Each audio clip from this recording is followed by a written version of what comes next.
Hello दोस्तों, आपका स्वागत है आपके अपने YouTube channel dream India learning point में। आज दोस्तों हम लोग पढ़ने वाले हैं समांतर श्रेणी। आखिर ये समांतर श्रेणी है क्या? ये 10th क्लास की चैप्टर 5 है और इस चैप्टर 5 में दोस्तों हम लोगों को बहुत सी चीज़ें पढ़ना है जो 3 से 4 नंबर, क्या इसको 5 नंबर रखा जाए। कितना नंबर? 5 नंबर। इससे 5 नंबर की क्वेश्चन पूछे जाते हैं और इस बहुत ही हल्का और बहुत ही नया चैप्टर है। ये दोस्तों बिल्कुल नया चैप्टर है, इससे पहले आप कभी नहीं पढ़े हैं। ये चैप्टर बहुत ही आसान है, इजी वे में है और आप इसे आसानी से सीख सकते हैं। चलिए जानते हैं इसके बारे में कि ये समांतर श्रेणी है क्या। इस समांतर श्रेणी के जानने से पहले आपको एक चीज़ जानना होगा, वो है सीरीज। वो क्या है? सीरीज। सीरीज यानी कि श्रेणी। क्या होता है? श्रेणी। यह श्रेणी है क्या? नहीं, इस श्रेणी के बारे में जानते हैं।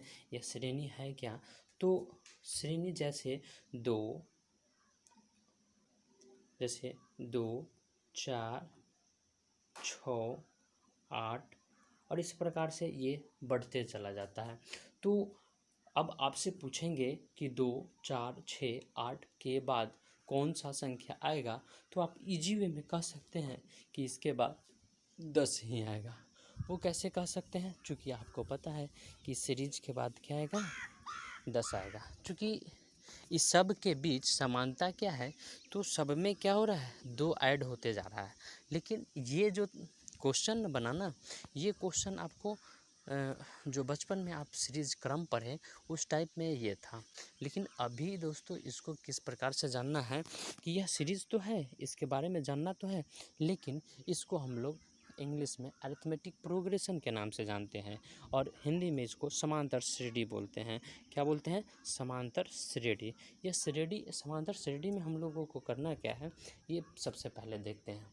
ठीक उसी प्रकार से जो बचपन में सीखे थे क्रम निकालना, ठीक उसी प्रकार से यहाँ भी काम करेंगे। लेकिन क्या क्या बातें आएंगी उसको ज़रा एक नज़र देख लेते हैं। चलिए शुरू करते हैं। इसके जो महत्वपूर्ण बिंदु है वो क्या है, तो सबसे पहला आता है अनुक्रम। क्या आता है? अनुक्रम। और यह अनुक्रम है क्या? संख्याओं का एक समुच्चय। समुच्चय क्या होता है? मतलब एक सेट। एक सेट कहने का मतलब क्या? जैसे प्राकृत संख्या बोले तो प्राकृत संख्या में 1 2 3 4, 1 2 3 4 डॉट डॉट डॉट डॉट आता चला जाता है। तो अगर आपसे बोले कि प्राकृत संख्याओं का समुच्चय क्या है, तो इसको इस प्रकार से हम लोग लिखते हैं और इसको समुच्चय बोलते हैं। क्या बोलते हैं? समुच्चय। तो इसको हम लोग n यानी प्राकृत संख्याओं का समुच्चय के नाम से जानते हैं। तो ये कहता है कि संख्याओं का एक समुच्चय, संख्याओं का एक समुच्चय जो किसी नियम द्वारा निश्चित क्रम में व्यवस्थित होता है, वही क्या कहलाता है? अनुक्रम कहलाता है। क्या बोला? फिर से आपको समझाने की कोशिश करते हैं। संख्याओं का एक समुच्चय जो किसी नियम द्वारा, अर्थात उसमें कुछ नियम होना चाहिए। अर्थात जैसे सूर्योदय होता है तो सुबह में सूर्योदय होता है, 12 बजे नहीं होता है, शाम को नहीं होता है। अर्थात उसका टाइमिंग है सुबह में, तो सुबह में ही सूर्योदय होता है। उसी प्रकार से ये जो सीरीज बनेगा उसके कुछ नियम होंगे, उस नियम के तहत ही हम लोग इसको नियम के आधार पर ही इसको हम लोग क्या बोलते हैं? अनुक्रम बोलते हैं। चलिए नेक्स्ट आगे बढ़ते हैं। तो आता है समांतर श्रेणी, जिसको हम लोग इंग्लिश में अरिथमेटिक प्रोग्रेशन के नाम से जानते हैं, इसलिए इसको शॉर्ट में एपी बोलते हैं। क्या बोलते हैं? एपी बोलते हैं। समांतर श्रेणी है क्या? एक अनुक्रम जिसमें प्रत्येक पद का अगले पद से निश्चित अंतर होता है। अर्थात 2 के बाद 4 और 4 के बाद 6, तो 4 और 2 के बीच में कॉमन डिफरेंस कितना होगा? 2। इसके बीच में कितना है? 2। और इस दोनों के बीच में कितना है? 2। तो ये इस दोनों पदों के बीच का अंतर जो होगा वो हमेशा समान होगा। क्या होगा? समान होगा।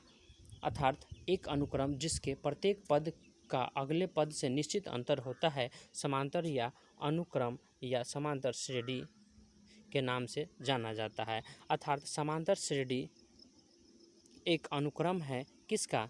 A1 A2 A3 dot dot dot A N. अर्थात ये A1 A2 A3 ये क्या है, तो दोस्तों यह प्रथम पद है।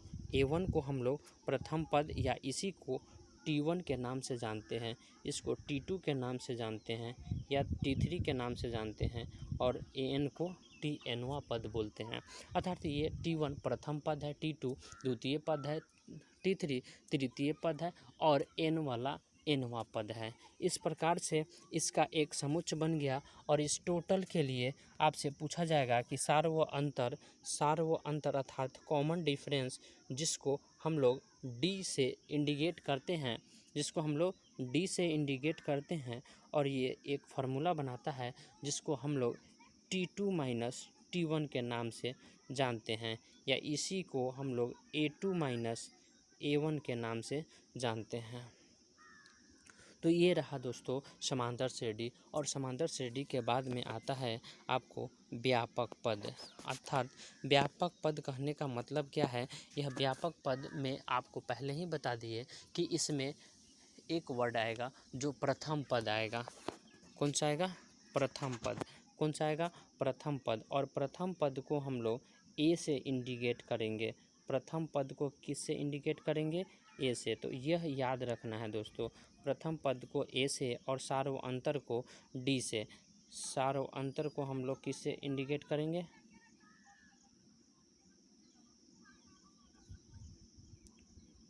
डी से।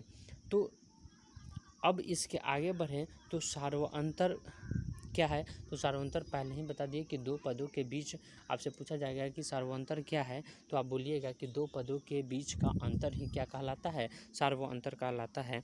नेक्स्ट है व्यापक पद। यह व्यापक पद क्या है? अर्थात दोस्तों आपको ए दे दिया गया, डी दे दिया गया, अर्थात प्रथम पद दे दिया गया, और उसके बाद आपको सार्वअंतर दे दिया गया, और एन का मान भी दे दिया गया कि आपको 10वां पद निकालना है, 12वां पद निकालना है या 20वां पद निकालना है। तो उसके लिए एक सूत्र की ज़रूरत है, और उसी सूत्र को हम लोग व्यापक पद कहते हैं। और इसका जो फार्मूला बनता है दोस्तों, ये बना ए एन बराबर a plus N minus one into d. क्या बना? A plus N minus one into d. चलिए आगे देखते हैं। आगे क्या है? इस टोटल चैप्टर का दोस्तों सार यही है। नेक्स्ट है समांतर के n पदों का योगफल।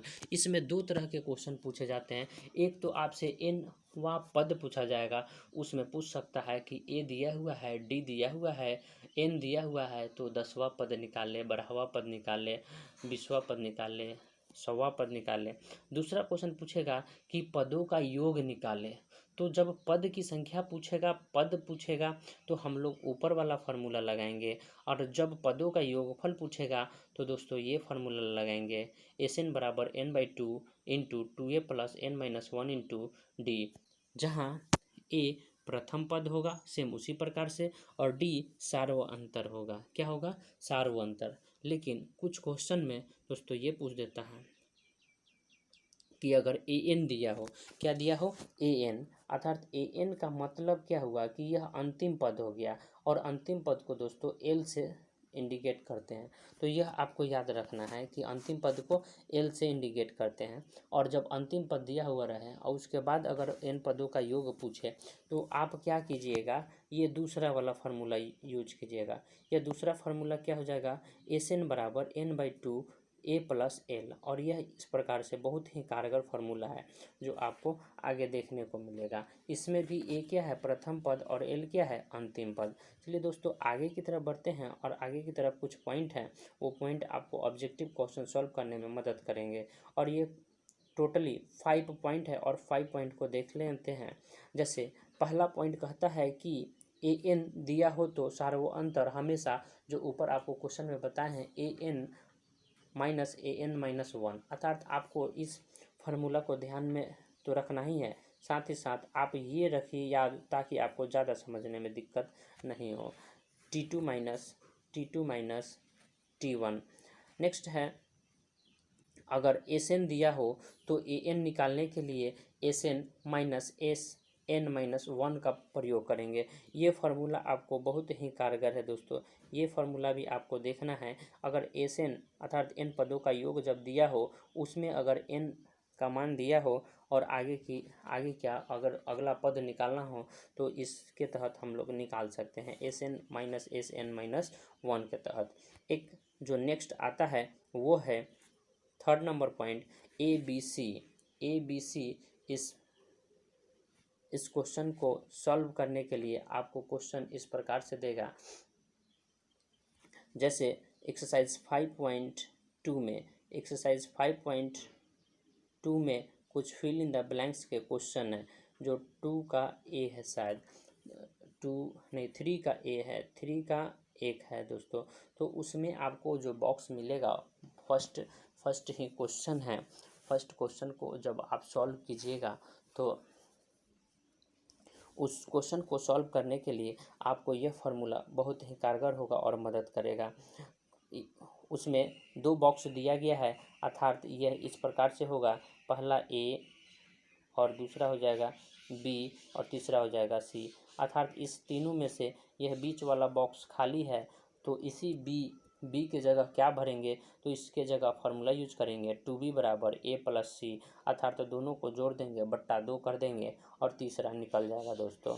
ठीक, इसी प्रकार से अब नेक्स्ट चौथा नंबर पॉइंट में चलते हैं, और चौथा नंबर पॉइंट कहता है कि यदि किसी अनुक्रम में x पद है, कितने पद हैं, x पद हैं, तो इसका अंतर rवां पद प्रारंभ से n-r+1वां पद होगा। क्या होगा, यदि किसी अनुक्रम में x पद हैं तो इसका अंत से rवां पद प्रारंभ से n-r+1वां पद होगा। दोस्तों ये बहुत ही छोटा है और इसके तहत हम ऑब्जेक्टिव क्वेश्चन सॉल्व करने में हमें मदद करेगा।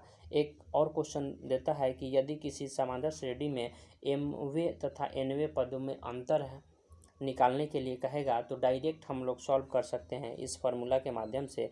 यह फार्मूला याद रखना है, AM-AN = M-N × D, अर्थात जो संख्या दिया हुआ रहेगा उसको घटा करके और सार्वंतर से गुना कर देंगे तो हमारा आंसर आ जाएगा। अगर दोस्तों अच्छा लगा हो तो चैनल को सब्सक्राइब कर लीजिएगा ताकि अगला नोटिफिकेशन आपको मिलेगा, और इस प्रकार से आप आगे बढ़ते रहिएगा। थैंक यू दोस्तों।